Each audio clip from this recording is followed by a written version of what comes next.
ಪ್ರಾತಿನಿಧ್ಯತೆ ಕೊಡ್ತಾ ಇದ್ದಾರೆ. ಇವತ್ತು ನಮ್ಗೆ ಒಂದು ಒಳ್ಳೆ ಸಂಗತಿ ಏನಂದ್ರೆ ನಮ್ಮ ಕರ್ನಾಟಕ ರಕ್ಷಣಾ ವೇದಿಕೆ ಅಂತ ಒಂದು ದೊಡ್ಡ ಸಂಘಟನೆ ಇವತ್ತು ಬಂದು ನಿಂತಿದೆ ಇಲ್ಲಿ ಕರ್ನಾಟಕ. ನಮಗೇನು ಸ್ನೇಹಿತರೆ, ಎಲ್ಲರೂ ಒಗ್ಗಟ್ಟಾಗಬೇಕಾದ್ರೆ ಒಂದು ಸಂಘಟನೆ ಮುಖ್ಯ ಆಗುತ್ತೆ. ಸಂಘಟನೆ ಇಲ್ಲ ಅಂದ್ರೆ ಏನೂ ಇಲ್ಲ. ಇವತ್ತಿನ ದಿವಸ ನಾವು ಇಷ್ಟೆಲ್ಲ ಜನ ಇಲ್ಲಿ ಸೇರಿದ್ದೀವಿ, ಆದ್ರೆ ಇದಕ್ಕಿಂತ ಜಾಸ್ತಿ ಜನ ಇಲ್ಲಿ ಸೇರ್ಬೇಕಾಗಿತ್ತು. ಇದು ದುರ್ದೇ ಇದೆ, ಅಲ್ಲಿ ಎಲ್ಲಾ ಕಡೆ ಹೋಗೋದಲ್ಲ ಸ್ನೇಹಿತರೆ. ಇವತ್ತು ಫುಲ್ ಡೇ ಹೋಗ್ಲಿ, ಇಲ್ಲೇನೆ ಫುಲ್ ಡೇ ಹೋಗ್ಲಿ, ಏನೇನು ಬೇಡಿಕೆ ಇದೆ ಈಡೇರಿಸಬೇಕಾಗುತ್ತೆ. ನನಗೆ ಇನ್ನೂ ಒಂದು ತುಂಬಾ ದುಃಖ ಆಗುತ್ತೆ. ಏನಂದ್ರೆ ಒಂದು ಕುಡಿಯೋ ನೀರಿನ ವ್ಯವಸ್ಥೆ ಇಲ್ಲ ಸರಿಯಾಗಿ. ಪಾಪ ನಮ್ಮ ಸ್ನೇಹಿತರಿಗೆ ಏನಾಗ್ತಾ ಇದೆ, ಅದೇ ನೀರು 4 ವರ್ಷದಿಂದ ಕುಡಿದು ಸ್ಟೋನ್ಗಳಾಗ್ತಾ ಇದೆ. ಅನಾರೋಗ್ಯಗೊಳಗಾಗಿ ಇವತ್ತು ಜಾಂಡೀಸ್ ಅಲ್ಲಿ ಹಾಸ್ಪಿಟಲೈಸ್ ಆಗಿದ್ದಾರೆ. ಯಾರು ಕೊಡ್ತಾರೆ? 8 ಕೃಷಿ ಅಧಿಕಾರಿ, ಒಬ್ಬ ಅಧಿಕಾರಿ ಕಾಲ್ ಮಾಡಿಲ್ಲ ಅವರಿಗೆ. ನೀವು ಹೆಂಗಿದ್ರು ಅಂತ ಒಂದು ಸೌಜನ್ಯಕ್ಕಾದ್ರೂ ಒಂದು ಕೇಳಬೇಕಾಗುತ್ತೆ ಸ್ನೇಹಿತರೆ. ಇವತ್ತಿನ ದಿವಸ ಏನೇ ಆಗ್ಲಿ, ನಮ್ಗೆ ಕರ್ನಾಟಕದಲ್ಲಿ ಕನ್ನಡಿಗರಿಗೆ ಒಂದು ಅವಕಾಶ ಕೊಡಿ.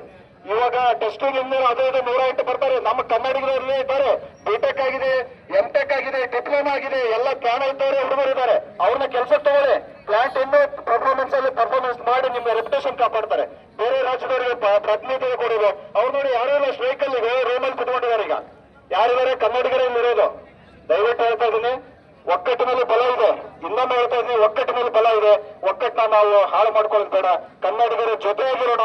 ಕನ್ನಡಿಗರಿಗೆ ನ್ಯಾಯ ಸಿಗೋವರೆಗೂ ಹೋರಾಟ ಮುಂದುವರಿಲಿ. ಮತ್ತೆ ಹೋರಾಟ ಬರೀ ಇನ್ನೊಂದು 2 ತಾಸು 3 ತಾಸು ಆದ್ಮೇಲೆ ಎಲ್ಲ ಹೋಗೋದು ಬೇಡ. ಇಲ್ಲೇ ಇರೋಣ ಸಾಯಂಕಾಲದವರೆಗೂ. ಅಧಿಕಾರಿಗಳು ಇಷ್ಟೊತ್ತಾದ್ರೂ ಇನ್ನೂ ಬರ್ತಾ ಇಲ್ಲ, ಯಾರು ಒಳಗಡೆಯಿಂದ ಬಂದು ಕೇಳಬೇಕಾಗಿತ್ತು. ಇಷ್ಟೊತ್ತಾಗಲಿ ಇನ್ನೂ ಯಾಕೆ ಬರ್ತಾ ಇಲ್ಲ ಅಂದ್ರೆ ಅವ್ರಿಗೆ ಈ ಮೆಸೇಜ್ ಮುಟ್ಟಬೇಕು. ಆಲ್ರೆಡಿ ಮುಟ್ಟಿರುತ್ತೆ, ಆದ್ರೂ ಇದು ಒಂದು ಧೋರಣೆ ತೋರ್ತಾ ಇದ್ದಾರೆ. ಇವತ್ತಿಂದ ಆದ್ರೂ ನಾವು ಒಕ್ಕಟ್ಟಿಂದ ಇದ್ದು ಎಲ್ಲ ನಮ್ಮವರು ನಾಳೆ ದಿವಸ ಕರ್ನಾಟಕದಲ್ಲಿ ಕನ್ನಡಿಗರೇ ಆಗೋದು ಸ್ನೇಹಿತರೆ. ಬೇರೆ ರಾಜ್ಯದವ್ರು ಯಾರು ಬರಲ್ಲ.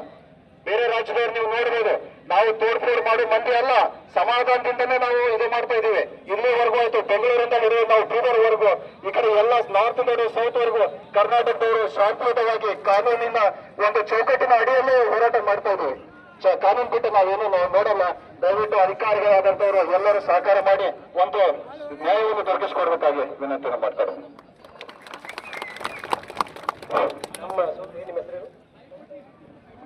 ಗುರುಗಳು, ಮಠಪತಿ ಗುರುಗಳು ಏನೇ ಹೇಳಿದ್ರು, ಬೇರೆ ಬೇರೆ ಸಂಘಟನೆಯವರು ಇಷ್ಟು ದಿನ ಸ್ಟ್ರೈಕ್ ಮಾಡ್ಯಾರ, ಅವ್ರವ್ರು ಅನುಕೂಲ ಮಾಡ್ಯಾರ, ಮಾಡ್ಕೊಂಡು ಹೋಗ್ಯಾರ. ಅವ್ರು ಅನುಕೂಲ ಮಾಡ್ಕೊಳ್ಳಿ, ನಮಗ್ ಬಲಿಪಶು ಮಾಡ್ಯಾರ ಅಂತ ಹೇಳಿದ್ರು ಅವರು. ಬಟ್ ಎಲ್ಲಾ ಸಂಘಟನೆ ಬೇರೆ, ನಮ್ ಸಂಘಟನೆ ಬೇರೆ. ನಮ್ದು ಸುಮಾರು ಕನ್ನಡಿಗರಿಗಾಗಿ, ಕನ್ನಡಿಗೋಸ್ಕರ, ಕನ್ನಡ ಸಲುವಾಗಿ ಹುಟ್ಟಿದಂತ ಸಂಘಟನೆ.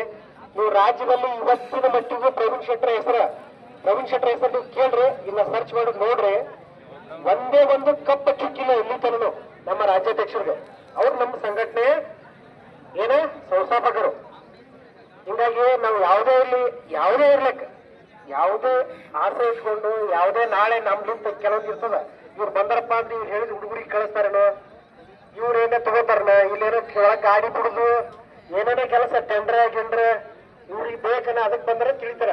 ಅದೆಲ್ಲ ಸುಮಾರು ಈಗೆಲ್ಲ ನೀವು ಹಿಂದಿನ ನಿಮಗೆ ತೋರಿಸ್ಲತ್ತ 2 ವರ್ಷ ಆಯ್ತು NTPC ಒಳಗೆ ಕನ್ನಡ ಉದ್ಯೋಗ ತಗೋತೇಳಿ ಹೋರಾಟ ಮಾಡಕತ್ತು. ಅಲ್ಲಿ DC ಅವ್ರಿಗೆ ಮನವಿ ಕೊಡ್ತಿದ್ವಿ. ಅದು ಆಗಿನ ಒಂದ್ಸಲ ಧಾರವಾಡಕ್ಕೂ ಹೋಗಿ ಬಂದೇವಿ. ಅದೆಲ್ಲ ಆಲಾರ ಸಂಬಂಧ ಇಲ್ಲಿ ಬಂದೇವಿ. ಇಲ್ಲಿ ಯಾರಿಗೆ ನಿಮ್ಮನ್ನು ಬೆಳೆಸ್ಕೊಂಡು ನಾವು ಬೆಳಿಬೇಕು, ಹೆಸರು ಮಾಡ್ಬೇಕು, ದುಡ್ಡು ಮಾಡ್ಬೇಕಂತ ಧೋರಣೆ ಇಲ್ಲ ಅಂತ. ನಮಗಿಂತಪ್ಪ ಅಂದ್ರೆ ನಿಮ್ಗೆ ಇಷ್ಟು ಮಾಡಿ ಹೇಳ್ತಿದ್ದಿಲ್ಲ.